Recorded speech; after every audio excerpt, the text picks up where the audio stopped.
Sir, again, the FIRB already denied the petition to extend the work from home setup here. So what's going to happen come April 1? Are you all going back to your offices? And how many BPOs and workers are we expected to be affected by this decision by the FIRB? Our present workforce is 1.4 million Filipino employees who have been, working from home or on a combination of work from home and on-site operations in the past 2 years. I'm very proud to say that in the past 2 years, we were able to transition very well and serve our global customers throughout the challenges of the pandemic without sacrificing any productivity or customer satisfaction. Okay, sir, just to take a step back here, why do you think the FIRB is pushing for this setup at this stage? What exactly do you also stand to lose as an industry in terms of incentives should you not or should you go against this ruling? Well, IBPAP fully supports and understands the need to reopen the economy. We are fully supportive of that.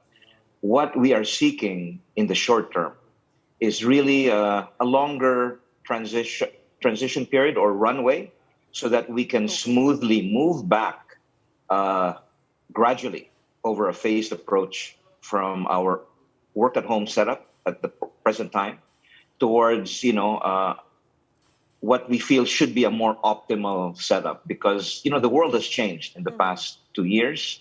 Everyone has been working on a combination of back in the office and primarily at home, and I think there are certain distinct advantages to having this hybrid work model.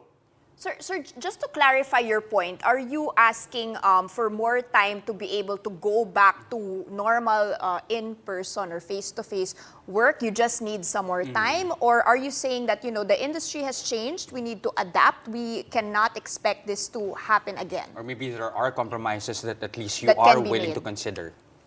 I'm very confident that there is a middle ground to be found. So to answer your question, Danny, it is yes to both. We are seeking a smoother runway to avoid any disruption in the capabilities of serving customers. We are talking of a 3 to 6 month period to transition, and hopefully that endpoint will be an optimal balance of what we are now referring to as a hybrid work model. Because, and I guess to answer your other question, what do we stand to lose? There are a host of reasons.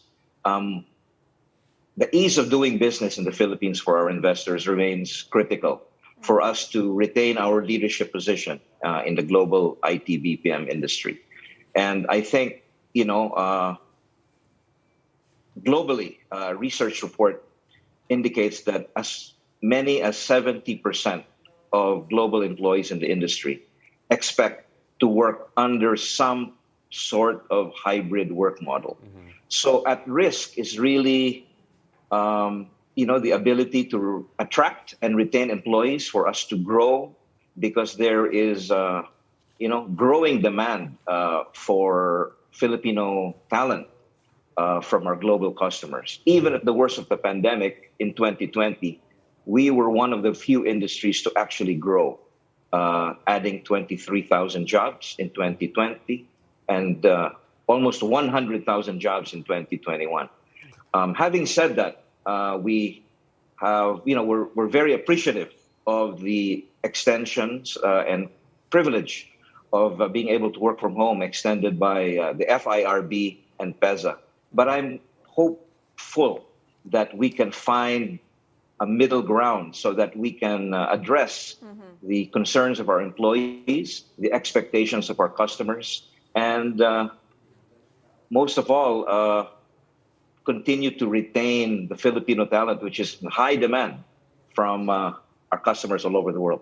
Sir, I want to pick up from your statement earlier.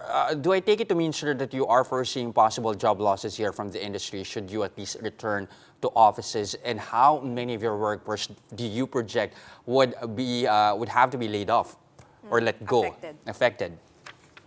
Well, it's really, the overwhelming preference for Filipino employees in our industry to find that balance, that hybrid work model. And that's a very hard question. We will not know that, but we are hoping that we are able to find this middle ground so that we avoid any problems of attrition, which is another very big challenge for our industry.